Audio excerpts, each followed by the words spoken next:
Hello, welcome to another of my new video. In today's video I will be showing you how to cut glass rods. Here we have a solid glass rod. Glass rod to be cut will be really similar to the glass tube method, except glass rods of this size is much easier to cut, so therefore we can just use the simple bend stress method. Here we can see, if we put a pivot here acting force either side, stress will be created perfectly on this scratch sign. The scratch here will allow the crack itself to propagate perfectly and splitting the glass tube or glass rod in half. For thicker glass rod, you can also use like the thermal shock method onto the score line for the glass rod to crack perfectly. Or if you have a really small section you want to cut off, for example here, if we just want to cut this tiny ends off with a score line, probably by that point thermal shock method will be the better way to go. To talk about so much about stress and strain, basically when you're applying force for such a tiny endings, you have to apply quite a lot of force in order to create the same amount of moment for the tension to apply here on the scratch line for glass to increase and making it scratch. But by applying force so much, sometimes you can also break the glass rod physically because of some like improper force being applied. So therefore, thermal shock will usually be reserved for the last resort of some kind if you can't get it off by any other method. With normal bend and crack method is the way to go, usually.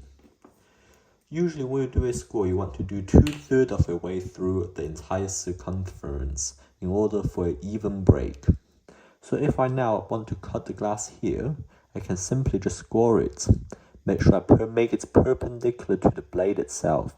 So therefore, the crack itself allows to be more perpendicular as well.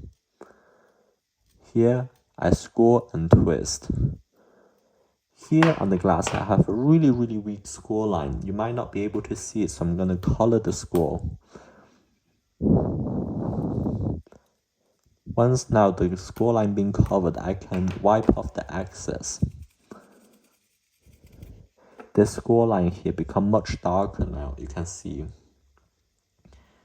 As a tiny white line. That's all we need, not too much or too little. Apply force with both thumbs on either side of the score line. The score line should always point away from you or away from anybody that in front of the score line, just in case if anything breaks off. With the 2 index finger wrapped around the either end of the glass and apply a force. Break. Now you can see it sometimes produces sharp ending, which you need to be really careful with. But generally, with the force being propagates downwards, you get a really straight cut. Now, if I want to remove the other end, I can do the same way.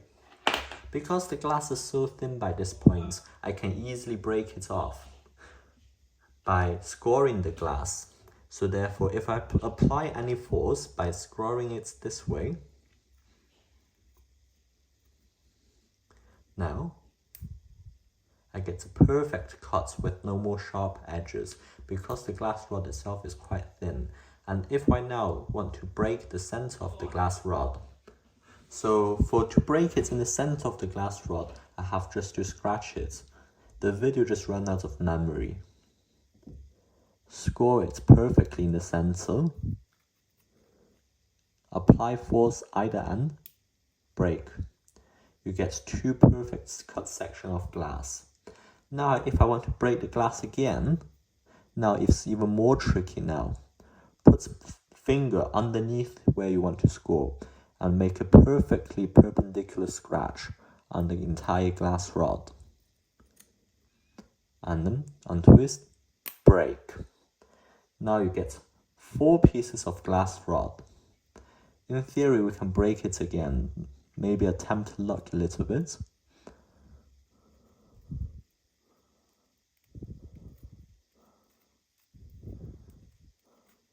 And then we can break it. 1, 2, 3, 4. Perfect.